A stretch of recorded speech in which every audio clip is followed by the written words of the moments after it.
Pak Bastian, apa Ya. kabarnya? Selamat siang, kabar baik. Apakah Bapak bersedia untuk diwawancarai? Ya boleh, kebetulan hari ini saya lagi senggak. Apa yang mau diwawancarain ya? Sebelumnya nama Bapak siapa ya, nama lengkap? Nama saya Irfan Bastian. Bapak berasal dari daerah mana? Saya berasal dari Sumatera Utara, lebih tepatnya di Kabupaten Langkat. Kalau boleh tahu umur Bapak sekarang berapa ya? Usia saya di range 24 sampai 26. Apa hobi Bapak dalam sehari-hari? Hobi saya apa ya? Saya memiliki hobi itu mungkin lebih ke membaca literasi dan terus belajar sih, ngembangin diri. Kalau boleh tahu sejak kapan Bapak menjalani profesi sebagai guru? Saya dulu menjadi guru itu sejak masih kuliah, lebih tepatnya semester 4 itu saya sudah mulai mengajar di salah satu sekolah di Jakarta. Kalau boleh tahu sebelum Bapak jadi guru, cita-citanya apa ya? Untuk saat ini pun cita-cita saya masih sama, yaitu saya masih tetap pengen menjadi seorang presiden. Apa alasan Bapak menjadi guru hingga saat ini? Untuk alasan pastinya saya juga tidak mengerti, tapi saya memiliki keyakinan dan kayak merasa terpanggil begitu bahwa menjadi guru itu apa ya, kayak ada panggilan tersendiri lah, seperti itu. Apakah sebelum jadi guru Bapak pernah menjalani profesi lain? Semasa kuliah ya saya itu sudah mulai kerja, melatih skill, mulai dari sales gitu kan ya, ngajar private gitu, terus kerja di perusahaan juga, menjadi manajer. Tetap saya seperti kayak ada panggilan gitu tadi yang saya katakan di awal. Jadi saya memilih mengajar. Bagaimana perasaan Bapak saat pertama kali menjalani profesinya sebagai guru? Pertama kali yang saya rasakan itu ya campur aduk ya. Kenapa? Di satu sisi saya merasa bahagia, di satu sisi saya flashback mungkin dulu masa saya sekolah seperti mereka gitu.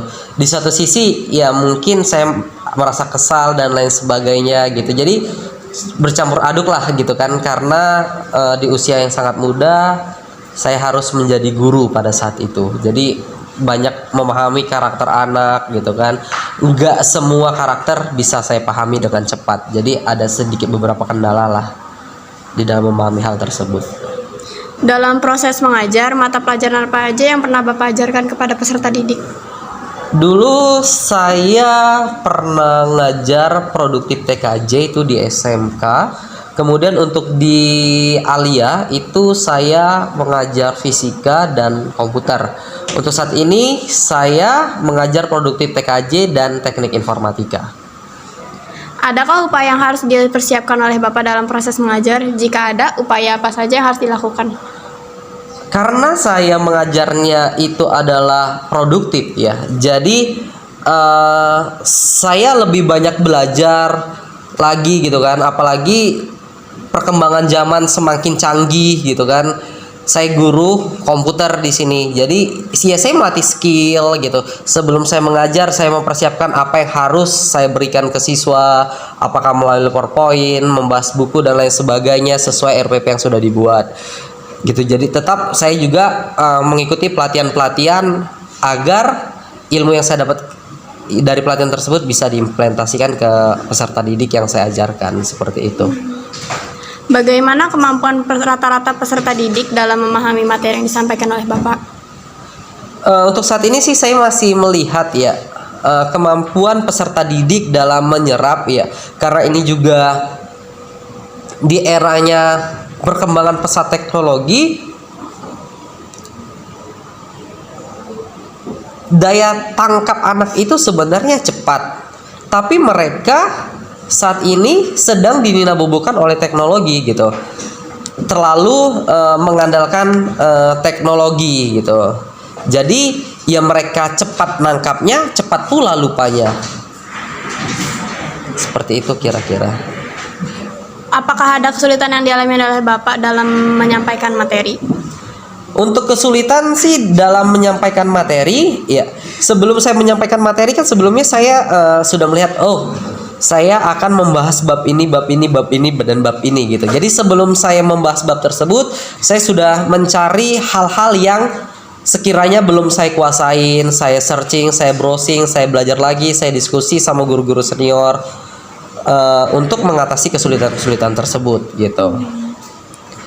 Apakah ada perubahan dan kemajuan yang signifikan terhadap murid didik selama Bapak mengajar di sekolah? Untuk perubahan signifikan mungkin perlahan ya, step by step. Saya juga harus mengganti model pembelajaran, terus rancangan kelas. Sejauh ini ada perubahan tapi tidak terlalu signifikan gitu. Masih tahap menuju signifikan. Bagaimana cara Bapak untuk mengatur waktu baik antara belajar dan aktivitas lainnya?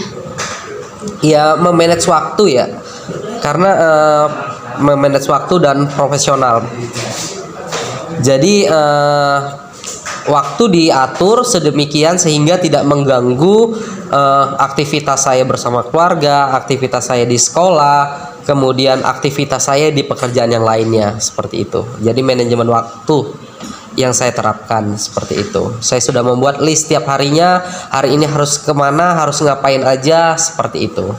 Jadi biar supaya waktu saya tertata. Oke. Kalau boleh tahu, untuk saat ini Bapak ada rencana nggak untuk ngajar di sekolah lain juga? Untuk saat ini sih saya belum ada berencana untuk mengajar di tempat lain. Karena untuk saat ini aja di sekolah ini saya sudah mendapatkan beban mengajar yang cukup banyak, sehingga kalau misalnya untuk membagi waktu ke sekolah lain itu tidak memungkinkan, seperti itu. Kalau boleh tahu pengalaman suka duka Bapak nih dari awal ngajar sampai saat ini?